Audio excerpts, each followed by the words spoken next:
Glória a Deus. Gênesis capítulo 35, versículo 1 a seguir. Depois disse Deus a Jacó: levanta-te, sobe a Betel, e habita ali, e faze ali um altar ao Deus que te apareceu, quando fugiste da face de Esaú, teu irmão.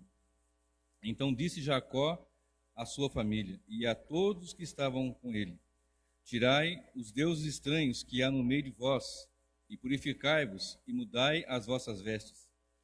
E levantemo-nos e subamos a Betel, e ali farei um altar ao Deus que me respondeu no dia da minha angústia, e que foi comigo no caminho que tenho andado.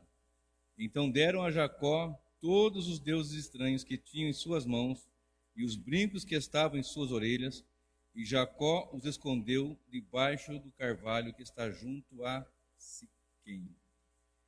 Título da mensagem desta noite: tirai os deuses estranhos do meio de vós. Nesse texto, Jacó já tinha fugido do seu irmão, constituído a família, a sua esposa na casa da sua parentela, com as filhas de Labão, voltando já reencontrou com seu irmão, e agora Deus fala com ele e dá uma instrução para ele levantar um altar, aliás, subir a Betel, para ali habitar, e levantar um altar ao Deus que apareceu a ele quando ele fugiu da face de Esaú, seu irmão. Isso se encontra no livro de Gênesis 28. Quando ele foge de seu irmão, por conta daquela questão de ficar com a bênção que era do seu irmão, então, retornando, aliás, fugindo, Deus fala com ele, e nesse momento Deus fala para ele voltar, habitar ali onde o Senhor havia se apresentado a ele. E a instrução, quando Jacó recebeu, era: tirem os deuses estranhos que há no meio de vocês. Sua família, sua parentela, suas esposas, seus filhos, seu gado, seus pertences, seu rebanho, tudo que ele tinha, mandou entregou para seu irmão, né, uma grande bênção em animais e etc. E ele vem com tudo para estar onde Deus está encaminhando. E nesse texto o Senhor fala com ele para ele habitar ali. Mas antes, ele ora para a sua parentela e diz: tirai os deuses estranhos que há no meio de vós. 3 coisas ele fala: purificai e mudai as vossas vestes. Tirai os deuses estranhos, purificai, mudai as vossas vestes. Ele vinha com a sua parentela, sabia do Deus que aí havia aparecido, certamente ele comunicou isso. A linhagem dele, Abraão, Isaac e Jacó, ele é filho de Isaac, de modo que ele, sabendo disso, ouvindo a voz do Senhor, aquela passagem que ele vê uma escada no topo do céu e anjos que descem e que sobem, com tudo que Deus fez e guardou e protegeu, e Deus guardou por todo o caminho, ainda assim a sua parentela tinha deuses estranhos. Observe só o que diz a palavra do Senhor. Observe o que diz a palavra do Senhor em Josué 24, verso 2. Olha bem, Josué, capítulo 24, verso 2. Glória a Deus. 24 de Josué. Depois vamos ler mais um texto aqui em Josué também. Josué 24, versículo 2. Observe. Só para nós fazermos uma contextualização aqui melhor. Então Josué disse a todo o povo: assim diz o Senhor, Deus de Israel: além do rio habitaram antigamente vossos pais, Terá, pai de Abraão e pai de Naor, e serviram a outros deuses. Outro dia eu falei sobre essa situação aqui, que o pai de Abraão, a sua parentela, eles serviram a outros deuses. Eles tinham o costume de adoração a outros deuses que não o Senhor, e embora que não fossem deuses. Nessa passagem aqui, tanto quanto a de Jacó, que nós lemos agora, Jacó está indo para um lugar que Deus está encaminhando, e Josué está indo com o povo de Deus para um lugar que Deus está também encaminhando. E Josué comunica o povo, ele faz uma recordação de várias situações, e nesse versículo 2 ele fala: olha, Abraão, a parentela dele, o seu pai, seus irmãos, serviram a outros deuses. E o Senhor apareceu a ele e mandou que ele saísse do meio da sua parentela e ia fazer dele uma grande nação. E nós sabemos que Deus fez a nação de Israel, o povo escolhido, o povo que Deus, dali sairia o Messias. Mas antes de entrar na terra prometida, ele vem recordando, e quando nós chegamos agora aqui em Josué mesmo, no capítulo 24, e agora o verso 14, olha só, Josué 24, verso 14, diz assim a palavra do Senhor: Agora, pois, temei ao Senhor, e servi-o com sinceridade e com verdade, e deitai fora os deuses aos quais serviram vossos pais, além do rio e no Egito, e serviu ao Senhor. Josué está vindo com o povo para entrar na terra prometida. 40 anos caminhando no deserto. Um povo de dura serviço, um povo obstinado. E agora para entrar, já chegando já ali para adentrar na terra prometida, tirem os deuses estranhos, deitai fora, lançai fora os deuses estranhos os quais serviram vossos pais, além do rio e no Egito, e serviu o Senhor. Observe. Verso 15, a seguir. Porém, se vos parece mal aos vossos olhos servir ao Senhor, escolhei hoje a quem servais, se aos deuses a quem serviram vossos pais, que estavam além do rio, ou aos deuses dos amorreus, em cuja terra habitais. Porém, eu e minha casa serviremos ao Senhor. Então ele vem dizendo, olha, vocês tomam uma posição, ou vão servir ao Senhor, ou vão servir aos deuses que os vossos pais serviram, ou aqueles no Egito, que são um tropeço, sempre foi um tropeço no meio do povo de Deus. Observe, continuando a leitura. Então o povo respondeu e disse, nunca nos aconteça que deixemos ao Senhor para servirmos a outros deuses, porque o Senhor é o nosso Deus, Ele é o que nos fez subir a nós e a nossos pais da terra do Egito, da casa da servidão, e o que tem feito esses grandes sinais aos nossos olhos e nos guardou por todo o caminho que andamos, e entre todos os povos pelo meio dos quais passamos. E o Senhor expulsou diante de nós a todos esses povos, até o amorreu, morador da terra. Também nós serviremos ao Senhor, porquanto é nosso Deus. Então Josué disse ao povo, não podereis servir ao Senhor, porquanto é Deus santo e Deus zeloso, que não perdoará a vossa transgressão, nem os vossos pecados. Se deixardes ao Senhor e servirdes a deuses estranhos, então ele se tornará e vos fará mal e vos consumirá, depois de vos ter feito bem.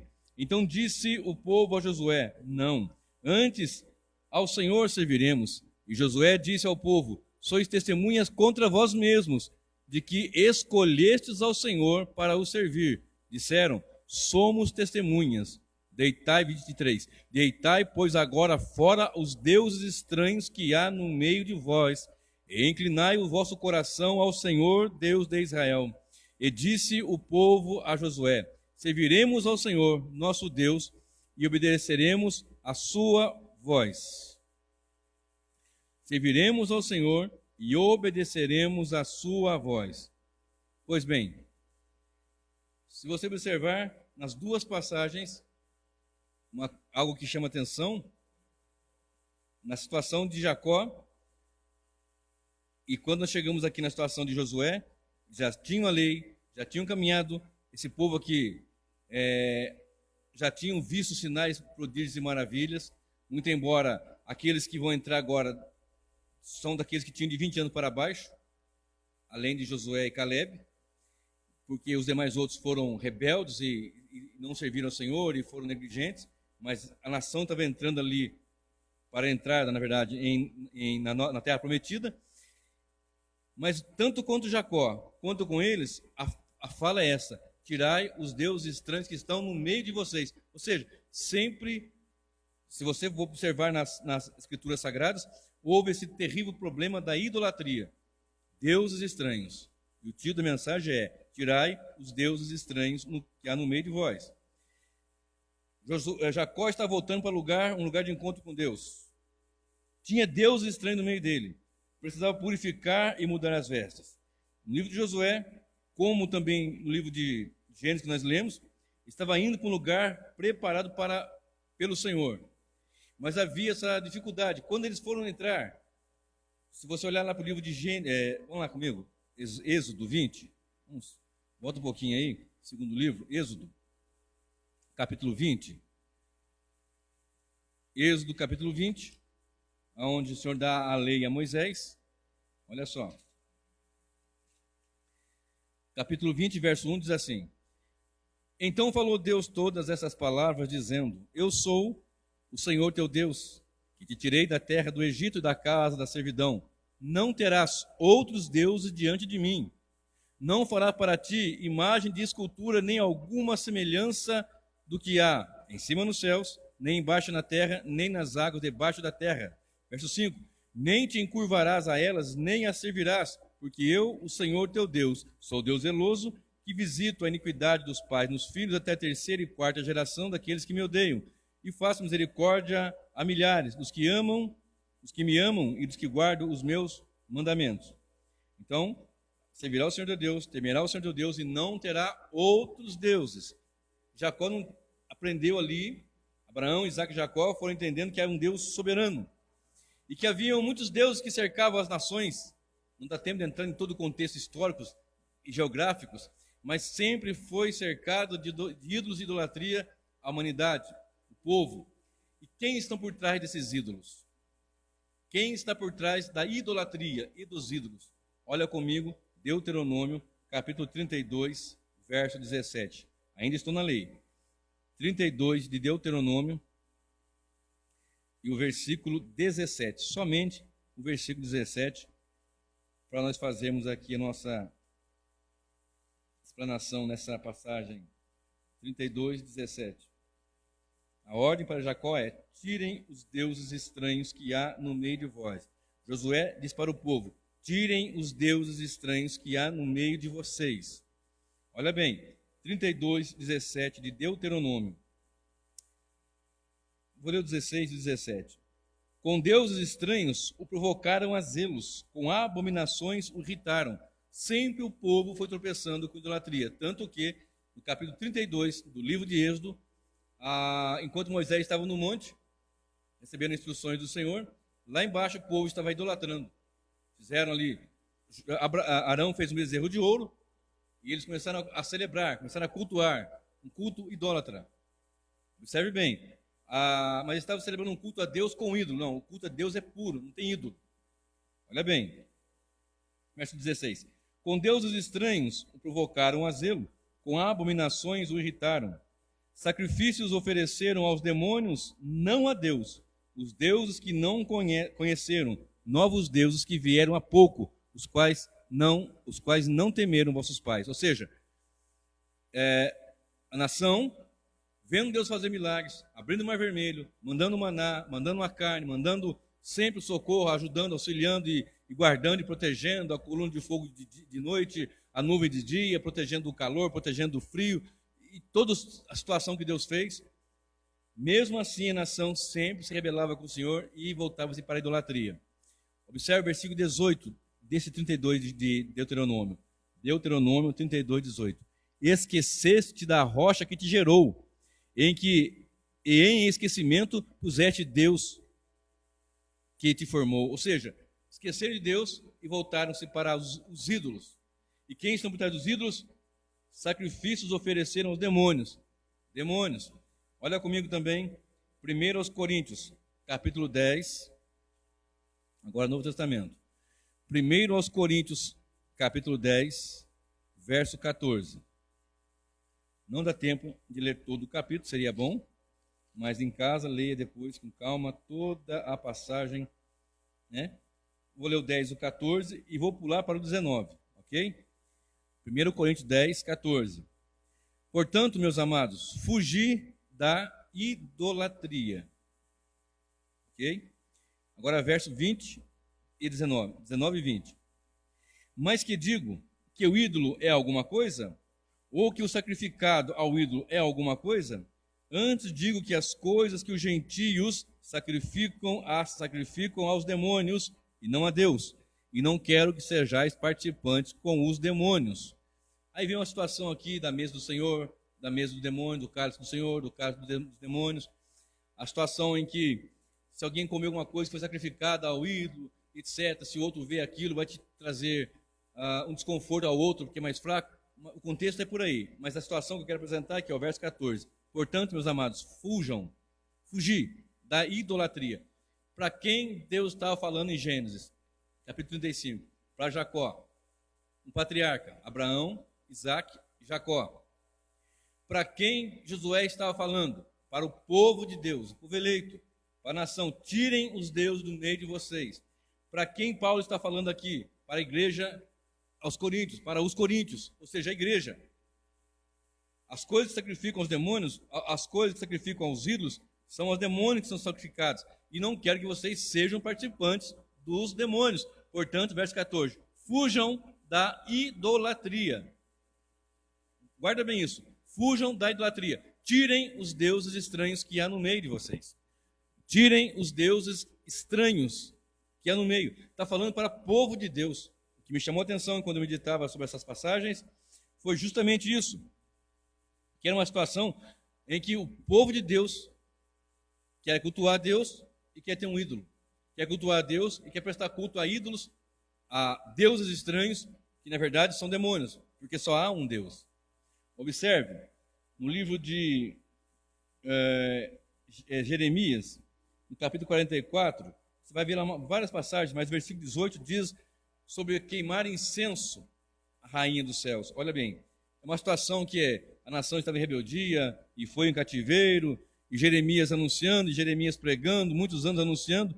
Mesmo assim o povo ali se rebelava e dizendo, olha, nós deixamos de sacrificar a rainha dos céus, deixando de apresentar sacrifícios, libações e incenso a ela, estão passando aqui uma dificuldade. Desde que paramos de ofertar a rainha dos céus, nós estamos passando dificuldades.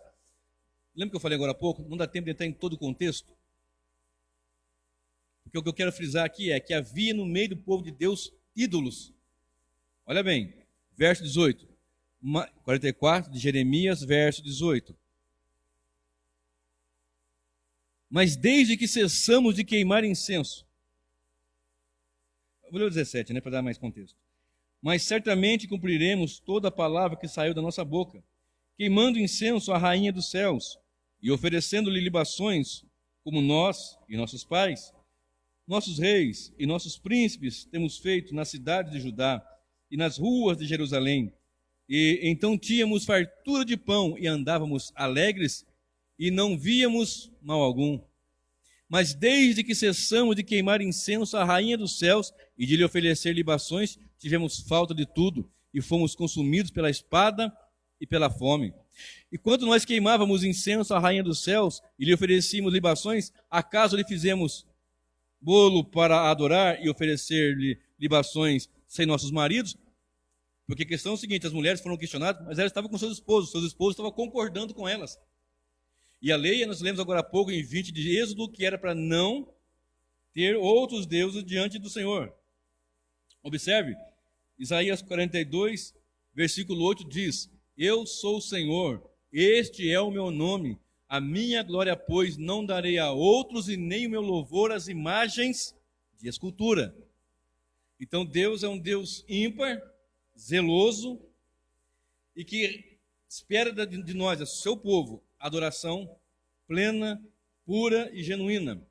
Lemos agora há pouco aos Coríntios que a igreja esperava que não se misturasse com a idolatria. Esperava que não fizesse o quê? Como os gentios.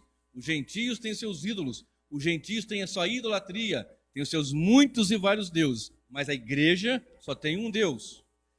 E há de se saber que só há uma igreja. Portanto, qualquer igreja que se diz igreja e que não presta culto único ao Senhor, não é igreja, é a meretriz, é a adúltera, é aquela que se corrompe. Então, para o Senhor, é um culto único, ímpar. Então, nós temos que tirar os deuses estranhos que há em nosso meio. E se você perguntar assim, mas pastor, nós somos cristãos, evangélicos, povo crente, nós não temos em nossas congregações um ídolo. Não tem um altar com um ídolo de barro, não tem um altar com um ídolo de gesso, de pedra, de ferro, ou de ouro, ou qualquer outro tipo dessa natureza. E eu vou dizer que é verdade. Embora tenha igrejas que se digam cristãs e que é um panteão de deuses ali que você perde a conta. Nesse mês de outubro é celebrado tanto aqui perto da gente aqui, quanto lá no Nordeste ou no Norte, uma celebração muito grande a uma rainha, entre aspas, também. Nós lemos agora há pouco aqui, celebrando orações à Rainha dos Céus, né? A entidade que eles cultuavam, etc. Porque se eu for falar sobre heresiologia e sobre idolatria aqui agora, são tantos e tantos e tantos que vamos nos perder por tantos que são. Porque eles tinham deuses para a agricultura, deuses para a fertilidade, deuses para as águas, deuses para todo tipo. E voltavam as costas para o Senhor. E o Senhor instruiu, deu a razão que eles não deveriam ter outros deuses, de maneira que, fazendo isso, eles iam ter problemas com o Senhor, iam ter problemas com a proteção de Deus. Eles não estavam entendendo, que estavam achando que era por causa de não queimar incenso, não prestar culto aos deuses, a outros deuses, é que Deus estava, a razão deles estava passando a dificuldade. E bem era verdade que o contrário era o certo. É por conta deles fazerem isso, prestarem culto a deuses estranhos, que eles estavam passando por essas dificuldades todas, sofrendo todo esse tipo de situação, porquanto estavam deixando de servir a Deus com integridade, com retidão e com sinceridade. Observe comigo agora, no livro de 2 Reis, segundo livro dos Reis, capítulo 22, verso 28. Só para você comigo identificar o quanto isso foi tropeço no meio do povo de Deus. 2 Reis 22, verso 8, diz assim a palavra do Senhor. Então disse o sumo sacerdote Ilquias e o escrivão Safã: achei o livro da lei na casa do Senhor. Ilquias o deu o livro a Safã e ele o leu. Aqui acontece um grande avivamento no meio do povo de Deus. O rei Josias, aliás, foi um bom rei. E mandou que fizesse ali uma reparação, ele pede que seja feita uma reparação no templo, e faça assim uma reparação, uma reforma, etc. E quando estão ali o sumo sacerdote e o escrivão, eles acham o livro da lei e levam até Josias. E Josias, lendo aquilo ele conquistou seu coração. Apresenta-se uma sacerdotisa, uma profetisa, melhor dizendo, profetisa Ulda, e ela entrega uma mensagem da parte do Senhor. E quando chegamos no capítulo 23, há um reavivamento e uma renovação do pacto com o Senhor Deus, de maneira que, depois eu quero que você leia em casa o capítulo 22, o capítulo 23, para você ver como que a lei, a palavra, impactou a nação, impactou o rei, impactou os seus súditos, impactou a todos, desde o mais alto até a criança, de modo que eles se voltaram para Deus. Olha só, 23, 10, vou ler só algumas passagens, porque não dá para ler toda. Diz assim: também, Josias, vou ler só do 10 para não. Você lê em casa depois com calma. Também profanou a Tofete, que está no vale de Rinom, dos filhos de Rinom, para que ninguém fizesse passar seus filhos ou filha pelo fogo a Moloque. É um lugar de fogo que eles queimavam lá e faziam sacrifícios. Também tirou os cavalos que os reis de Judá tinham dedicado ao sol, à entrada da casa do Senhor, perto da câmara de Natameleque, o camareiro que estava no recinto, e os carros do sol queimou a fogo, e derrubou os altares que estavam sobre o terraço do cenáculo de Acás, os quais os reis de Judá tinham feito, como também o rei derrubou os altares que fizera Manassés nos 2 átrios da casa do Senhor, esmiuçados os tirou dali e lançou o pó deles no ribeiro de Cedron, ou de Cedron.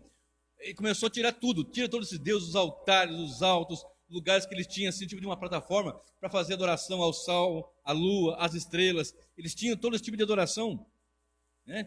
E observe, se você olhar agora o versículo 13, olha só, o rei profanou também tudo isso que eu falei agora aqui, olha, que estavam de frente de Jerusalém, a mão direita de Macite, os quais edificara Salomão, rei de Israel, a Astarote, uma entidade, a abominação dos sidônios, e a Quimós, a abominação dos moabitas, e a Milcom, a abominação dos filhos de Amon. Semelhantemente quebrou as estátuas, cortou os bosques e encheu o seu lugar com ossos de homens. Observe, quantos deuses, quantos ídolos estavam sendo adorados, sendo cultuados, sendo colocado para a nação adorar. Se você observar, sempre houve esse problema de tropeço, de idolatria, de ídolos com o povo de Deus. Preste bem atenção. havia um rei chamado Jeroboão. A nação de Israel era uma tribo, era um povo só. Eram 12 tribos, mas eles não estavam divididos. Só em tribos, mas eles eram um reino. Mas quando morre Davi, Salomão fica governando Israel. Salomão, um dado momento da sua vida, ele se volta aos deuses também, que não são deuses.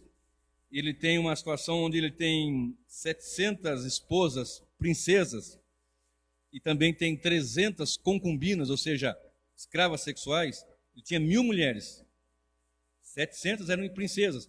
Que os reinos em volta vinham e traziam para ele com presentes, tal. E o texto, a palavra do Senhor nos informa que essas mulheres mexeram com o coração dele. Essas mulheres tiraram Salomão da retidão que ele tinha com o Senhor. O mesmo Deus que apareceu a ele, que lhe deu sabedoria, que deu riqueza.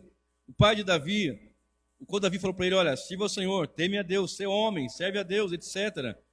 Mas essas mulheres perverteram o coração dele, olha, seu Deus tem um templo tão bonito, nossos deuses não têm templo. Então ele começou a fazer altares de templo para os seus deuses, dos sidônios, o deus do mal, enfim, todo esse grande panteão de deuses aqui que foram apresentados. E mais na frente, a idolatria foi sempre perdurando. Morre então Salomão e Roboão, seu filho, se levanta como rei. E diz a palavra do Senhor que um homem chamado Jeroboão, juntamente com alguns irmãos, foram falar com ele, olha, o seu pai foi muito pesado para nós em impostos, seu pai nos pesou muito ali com dificuldade muito grande, dá uma aliviada para a gente aí. Aí Roboão conversa com os anciãos, eles falam, faz isso mesmo, foi muito pesado, puxado, faz isso, vai ganhar o povo.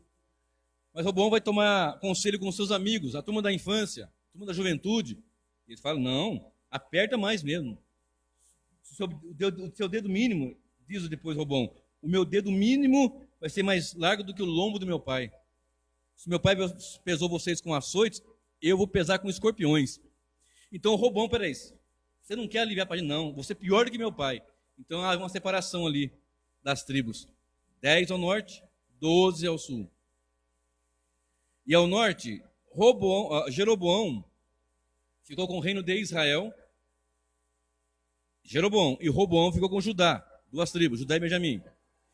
De natureza aqui, presta bem atenção. Jeroboão pensou assim, o povo vai sacrificar lá em Jerusalém, porque o templo era no reino do sul, em Judá.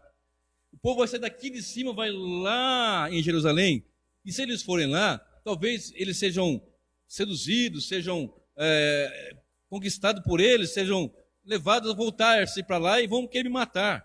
Aí Jeroboão teve uma brilhante ideia, entre aspas, e fez 2 bezerros de ouro. Colocou um em Dan e outro em Betel. Betel ficava ao sul do reino do norte e Dan lá no extremo norte. Quem estivesse por cima, do meio para cima, podia ir lá para cima adorar. Os que fossem descendo não precisavam ir até Jerusalém. Eles podiam adorar em Betel mesmo ali. Ele fez 2 bezerros de ouro, o que foi também mal. Foi terrível. Sempre houve essas grandes situações. Isso que eu falei, você pega a partir de 1 Reis 12, 25. O rei Manassés, avô de Josias, foi um dos piores reis que houve no reino do sul. Certamente o pior do reino do norte foi Acabe, marido de Jezabel, aquele que o profeta Elias confrontava. Mas, com toda certeza, o reino do sul teve um dos piores, que foi certamente Manassés. Vai comigo ali para 2 Reis 21. Vamos lá para 2 Crônicas. Eu tenho mais contexto aqui. Vai lá para 2 Crônicas. 2 Reis 21 fala também, mas vai comigo lá para 2 Crônicas 33. 2 Crônicas, capítulo 33, versículo 1 e alguns versículos aqui que eu vou ler, para você entender como isso foi sempre um negócio terrível no meio do povo de Deus. 2 Crônicas 33, 1. Tinha Manassés 12 anos de idade quando começou a reinar, e 55 anos reinou em Jerusalém. Olha bem, fez o que era mal aos olhos do Senhor, conforme as abominações dos gentios que o Senhor lançara fora de diante dos filhos de Israel. Porque tornou a edificar os altos que Ezequias, seu pai, tinha derrubado, e levantou altares aos Baalins, e fez bosques, e prostrou-se diante de todo o exército do céu e o serviu, e edificou altares na casa do Senhor, da qual o Senhor tinha falado: em Jerusalém estará o meu nome eternamente. Edificou altares a todo o exército dos céus, em ambos os átrios da casa do Senhor. Fez ele também passar seus filhos pelo fogo no vale dos filhos de Hinom, e usou de adivinhações, e de agouros, e de feitiçarias, e consultou adivinhos e encantadores, e fez muitíssimo mal aos olhos do Senhor, para o provocar a ira. Também pôs uma imagem de escultura do ídolo que tinha feito na casa de Deus, da qual Deus tinha falado a Davi e a Salomão, seu filho: nesta casa e em Jerusalém que escolhi de todas as tribos de Israel, porei o meu nome para sempre, e nunca mais removerei o pé de Israel da terra que destinei a vossos pais, contanto que tenham cuidado de fazer tudo o que eu lhes ordenei, conforme a toda a lei e estatutos e juízos dados pela mão de Moisés.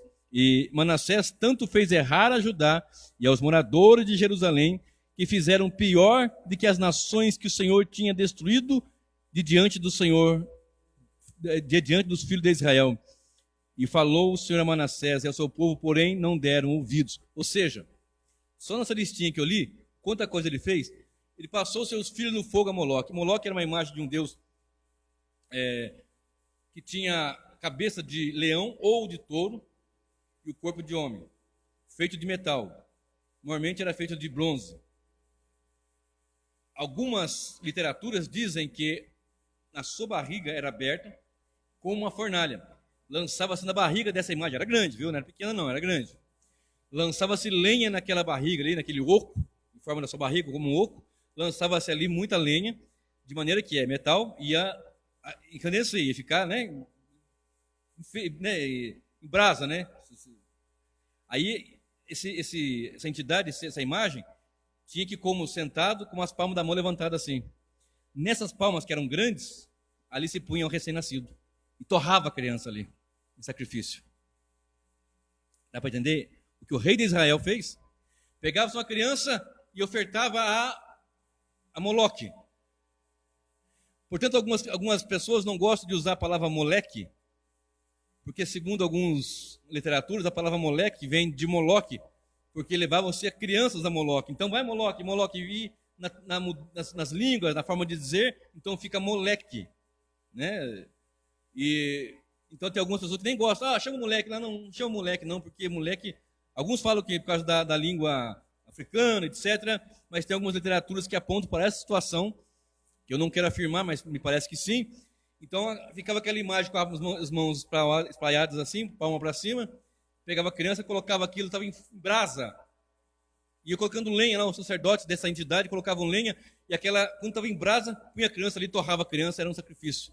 Manassés fez isso. Seus filhos passou, filhos literais ou filhos da nação.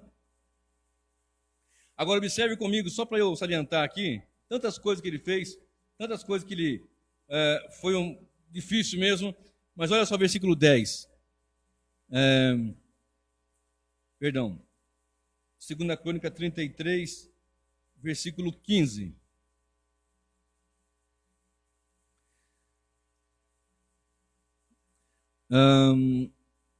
Vou ter que ler o 11 também. 11. Assim o Senhor trouxe a eles os capitães do exército do rei da Síria, os quais prenderam Manassés com ganchos e, amarrando-o com cadeias, levaram para a Babilônia. E ele, Manassés, angustiado, orou deveras ao Senhor seu Deus e humilhou-se muito perante o seu Deus, o Deus de seus pais, e fez-lhe oração. E Deus se aplacou para com ele e ouviu a sua súplica e tornou a trazê-lo a Jerusalém, ao seu reino. Então conheceu Manassés que o Senhor era Deus. Verso 15. E tirou da casa do Senhor os deuses estranhos e o ídolo, como também todos os altares que tinha edificado no monte da casa do Senhor e em Jerusalém, e os lançou fora da cidade. Reparou o altar do Senhor e ofereceu sobre ele sacrifícios, e aí vai, uma restauração na vida de Manassés. O que me chama a atenção aqui, além das terríveis situações que Manassés fez, ídolos, idolatria, eu vou ver meu signo hoje, adoração aos astros, confiando em entidades. Tem crente que faz isso, tem crente que não sai de casa se não consultar os astros, consultar o seu signo. Crente não tem signo, crente tem Jesus na sua vida. E mesmo assim, ele foi levado preso, foi levado pela situação que nós lemos aqui, preso, foi em cativeiro, e ele clama, ele ora ao Senhor, de maneira que o Senhor tem misericórdia dele, ele se arrepende, arrependido, ele volta-se atrás dos seus erros, tira a imagem, tira os deuses estranhos. Olha só, verso 15. E tirou da casa do Senhor os deuses estranhos e o ídolo. Ele tirou da casa de Deus. O que ele havia colocado, ele tirou. E Deus teve misericórdia dele. Observe. Agora eu vou citar uma outra situação que está em Atos, capítulo 17. Olha bem, passamos em Jacó. Jacó indo para onde Deus preparou para ele. Mas antes de ir, tire os deuses estranhos, troquem as vestes, purifiquem-se. Josué vai entrar com o povo para onde Deus preparou para ele. Antes de entrar, tirem os deuses estranhos do vosso meio. E Josué fala, eu e minha casa vamos servir o Senhor. Você decide aí, não, vamos servir a Deus também. Na lei Moisés recebeu e transmitiu para o povo, não tenham outros deuses, não façam imagem de escultura.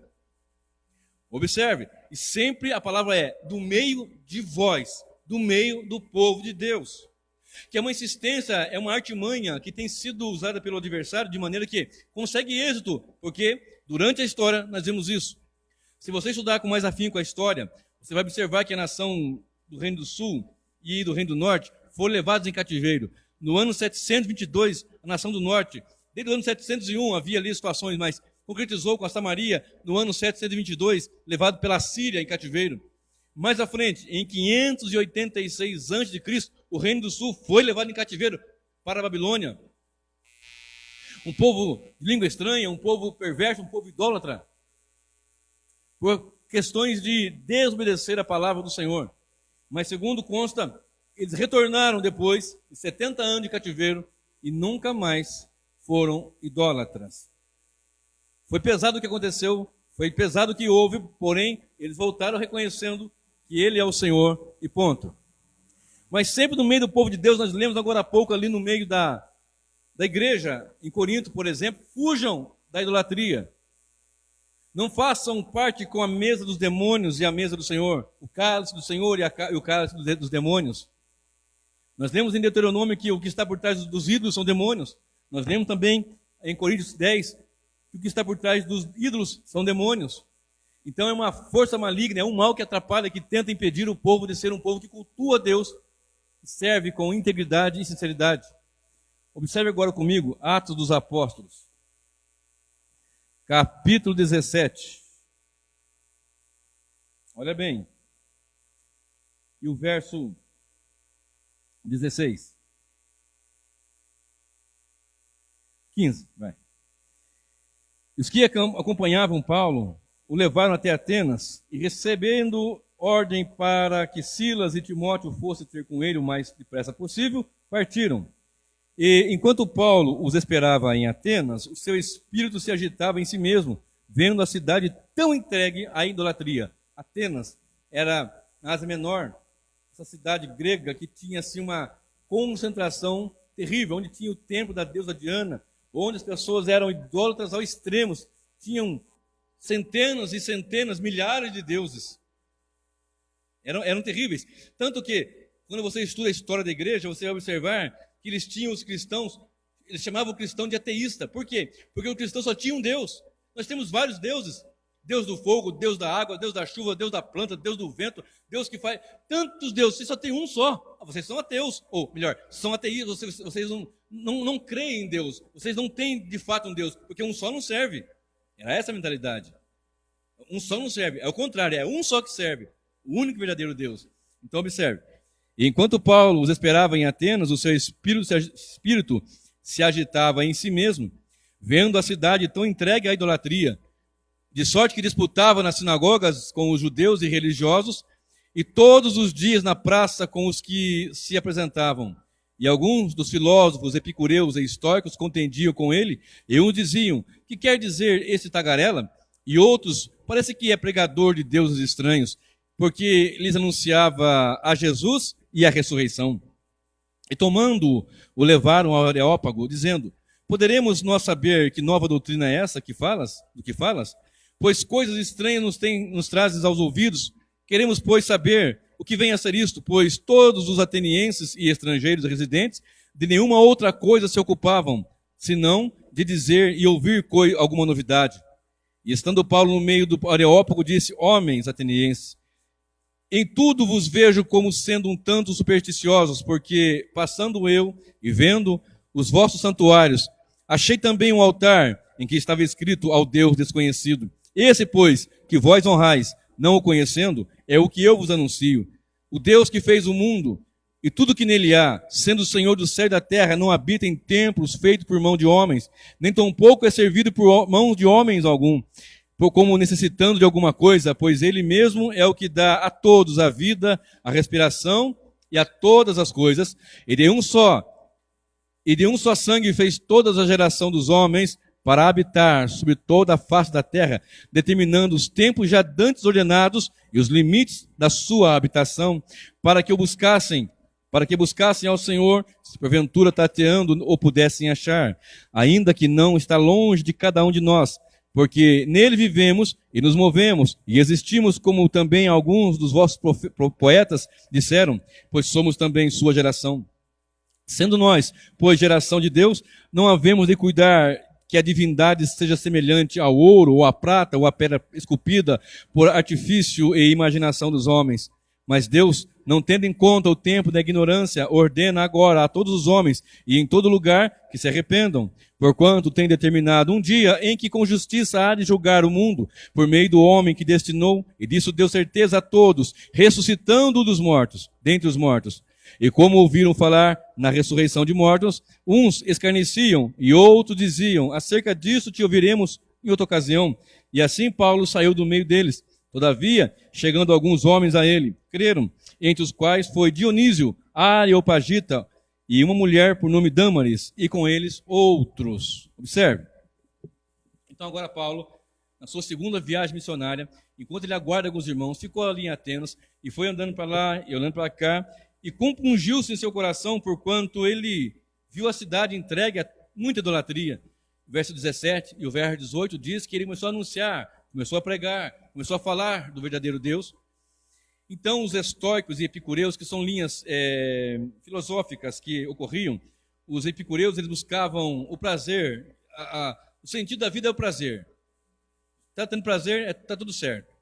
Né? Claro que não é só isso, tem muito mais coisa, mas só para você ter ideia. Os epicureus tinham essa visão, e os estoicos já pensavam o seguinte: você sofre, é como se fosse o karma nos dias de hoje. Não vai dar tempo de entrar em outra ocasião, quem sabe eu faço um estudo sobre essas situações. Então, eles começam então a contender ali com Paulo e dizer o seguinte: não, mas o que está dizendo esse tagarela aí? Ele está trazendo alguma coisa aí, falando de Deus, um Jesus lá e ressurreição, uma coisa assim, e o levaram até o Areópago, né, que é um lugar, uma região do deus Ares, né, que era o deus da fertilidade, ou melhor, o deus da guerra, e o levaram lá e começaram a perguntar para ele: que negócio é esse? Que nova doutrina é essa? Aí Paulo: olha, vocês têm aí vários altares, né, vários altares para vários deuses, tem talvez para Baal, tem para Astarote, tem para Diana, tem para Hércules, tem para Zeus, tem para todos aí. E só que eu estou vendo um altar ali, que é o altar ao Deus desconhecido, e esse que vocês honram não conhecendo, é esse que eu estou pregando. Eles tinham um altar escrito ao Deus desconhecido. Conta-se uma história que no ano 600 a.C., Atenas passou por uma grande devastação, uma grande praga, seca e muita morte. Diz a história que os cadáveres se amontoavam, era muito sofrimento, foi muito peso. E eles começaram a sacrificar aos seus deuses e nada adiantava. E começaram a sacrificar aos seus deuses e nada resolvia. Eles começaram a buscar, então, uma solução. Eles começaram a pesquisar e ver qual Deus será que está angustiado. Vamos sacrificar a tal Deus? Nada. Sacrifica a outro Deus? Nada. Nada da praga passar, nada de passar aquela mortandade, aquela seca, nada passava. Então eles vão até um lugar, buscar um homem chamado Epimênides. Esse Epimênides, segundo a história, era um profeta. E ele veio e começou a analisar a história, começou a ver, e um conta de um jeito, outro de outro, ele começou a analisar, e ele era monoteísta, ele só tinha um Deus. Ele diz o seguinte: olha, vamos fazer da seguinte forma: separa um tanto de ovelhas, um rebanho de ovelhas aí, vamos deixar ela sem comer, bastante tempo, de um dia para o outro, a noite toda sem comer, o dia todo, vamos deixar ela em jejum. Na manhã, certamente, no dia seguinte, de um dia que ele preparou ali, vamos soltar as ovelhas. Certamente as ovelhas vão sair comendo. Vão sair comendo. Aquelas que não comerem, que se deitarem sobre a relva, essa nós vamos sacrificar a um Deus que vocês não conhecem, a um Deus que eu também não sei o nome, é um Deus desconhecido. Então assim fizeram, juntaram um rebanho, prepararam também alguns pedreiros para construir altares, para que vamos fazer um sacrifício a esse Deus desconhecido, e assim fizeram. E diz a história que algumas ovelhas não foram rápido comer, não, elas se deitaram na relva. Algumas literaturas dizem que aonde elas se deitaram era o lugar para sacrificá-las, e essas que se deitaram era então que ia ser as ovelhas do sacrifício. Outros dizem que somente aquelas que deitaram, não necessariamente naquele lugar seria feito o altar. Conclusão, pega a ovelha que não comeu, que deitou e sacrifica a um Deus desconhecido. Segundo a história, passou a fome, passou a seca, passou a praga, e eles tiveram êxito. E esse homem foi embora, e assim aconteceu essa, digamos assim, essa bênção para eles.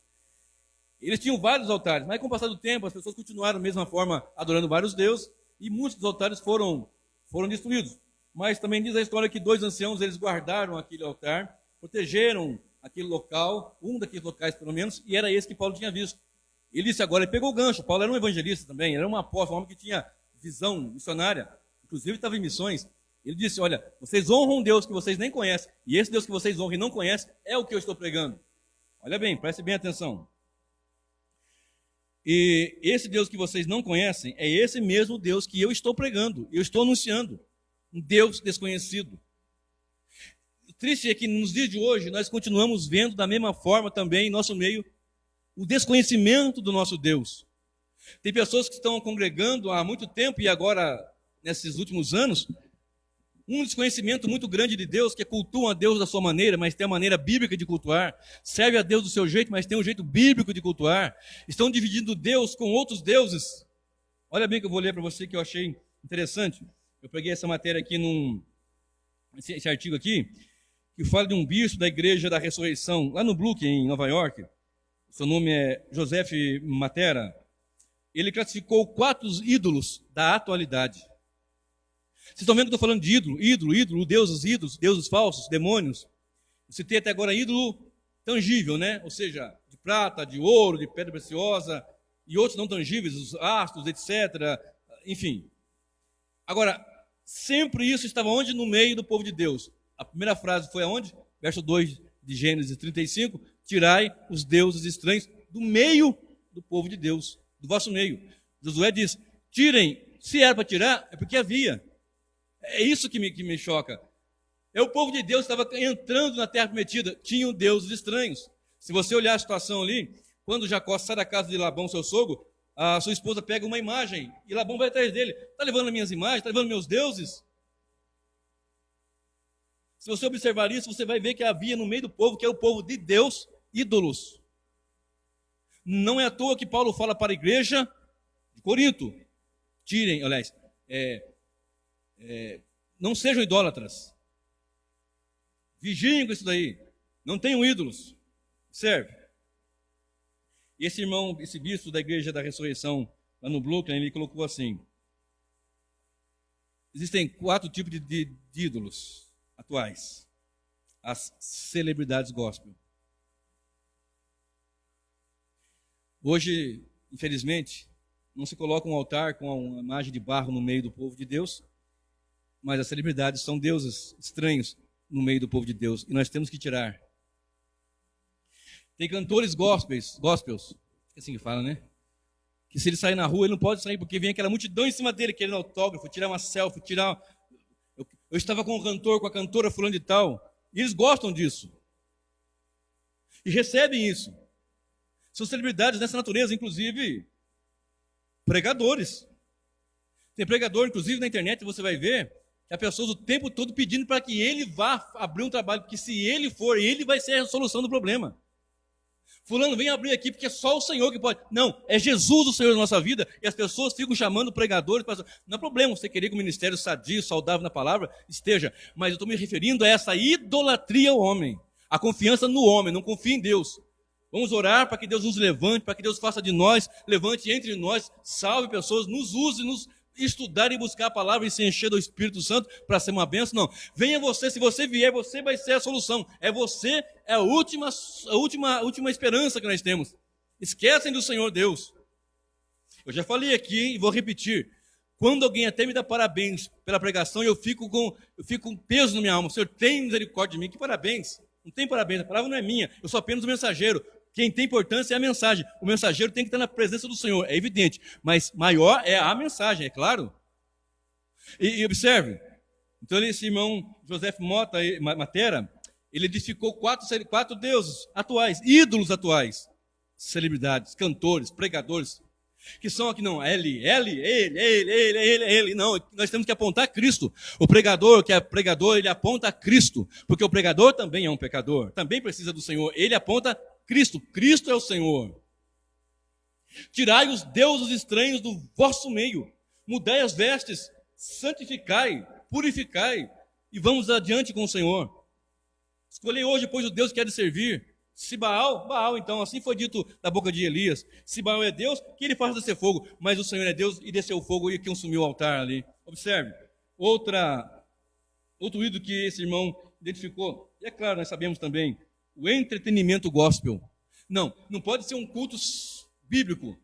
Tem que ter alguma coisa a mais. Tem que ter um acréscimo, tem que ter mais de um acréscimo.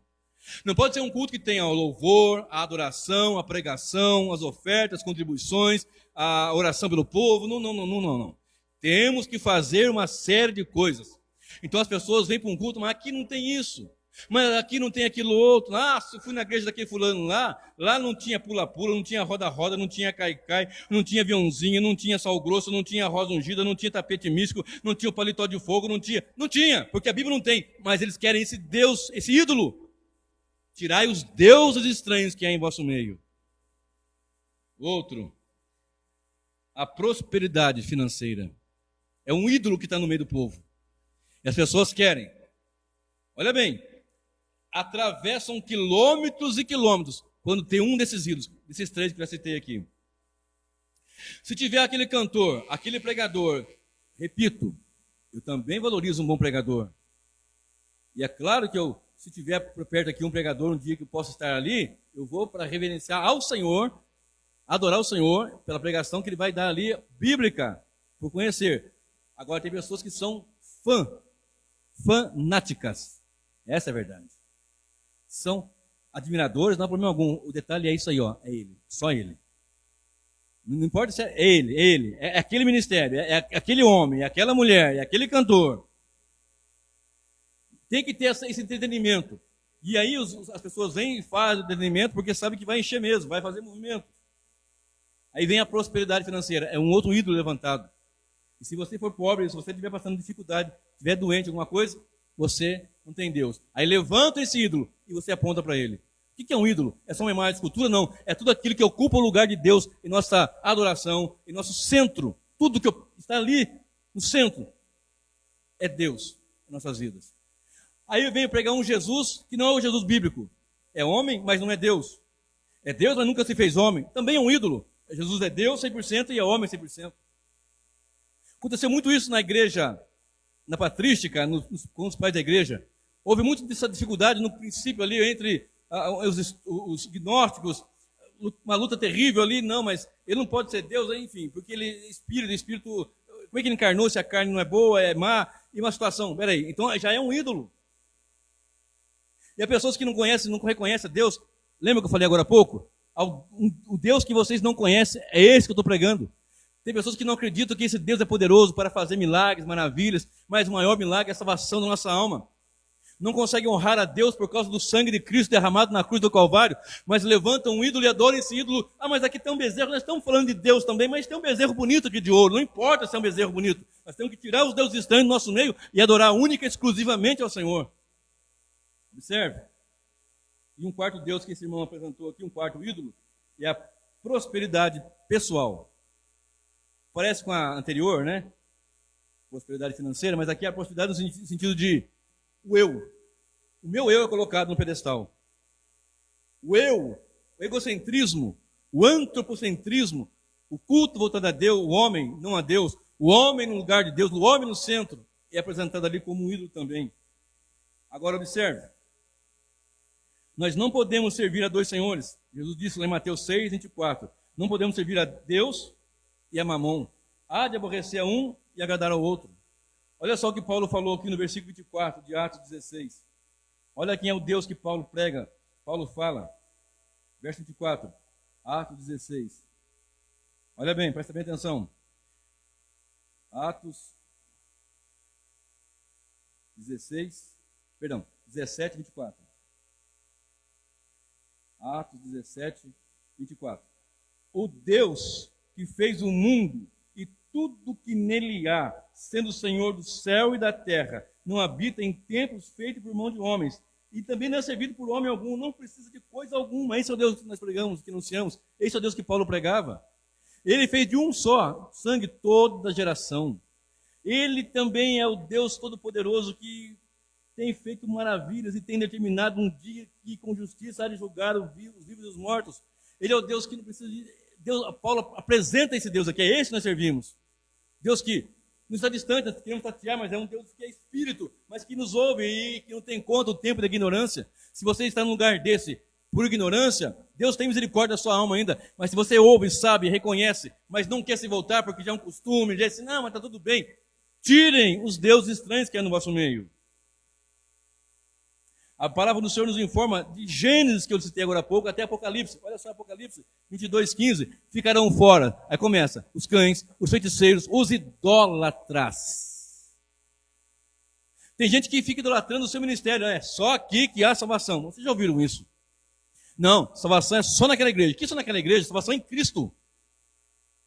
Salvação é em Jesus. Ele é o Senhor. Do Senhor vem a salvação. Agora, para nós concluirmos. 1 João, capítulo 5, verso 20 e o verso 21. Para nós concluirmos. 1 João, capítulo 5. Vocês viram quantos que eu citei de Deus aqui? É claro que eu não tenho detalhe de todos eles. O tempo seria até... não teria como. Mas você entendeu o que é o negócio? Do meio de vós. A palavra é essa. Ó, tirem os deuses estranhos. Da onde? Do meio de vós. No meio do povo. Tem no meio do povo deuses. Não tem aquela pessoa que, não, se for a fulana, eu vou. Só o fulano. Não, eu só quero ser batizado nas águas se for no fulano. Eu só quero ser consagrado a pastor ordenado se for no fulano. Claro, você está no ministério dali, mas ele quer escolher, não, tem que ser aquilo, tem que ser aquela.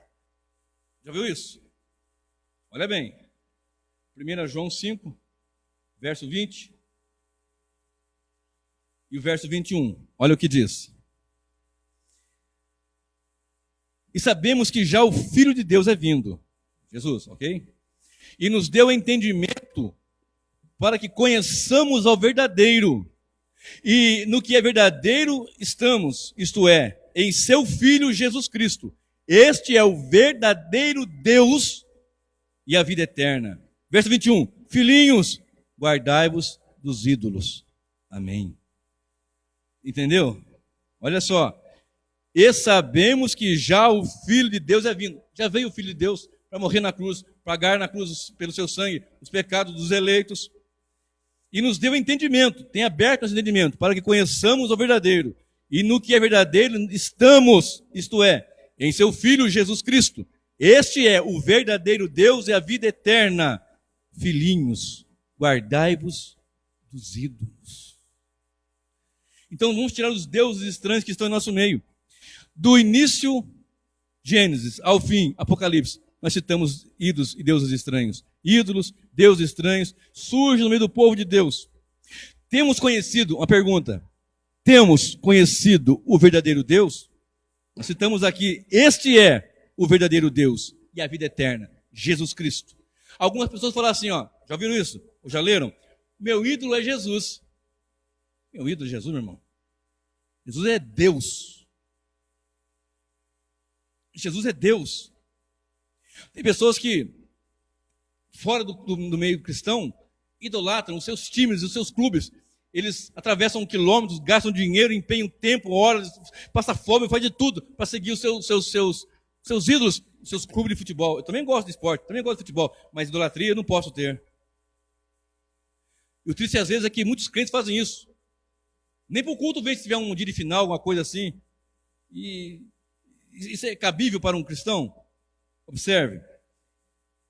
Temos conhecido o verdadeiro Deus? Este é o verdadeiro Deus. 1 João 5,20, que é Jesus. Então, conhecendo Jesus, verdadeiro Deus, tiremos os deuses estranhos, mudemos as nossas vestes sujas para vestes de justiça. Purifiquemo-nos, sejamos santos diante do Senhor. E digamos como disse Josué, no capítulo 24, no versículo 15: eu e a minha casa serviremos ao Senhor.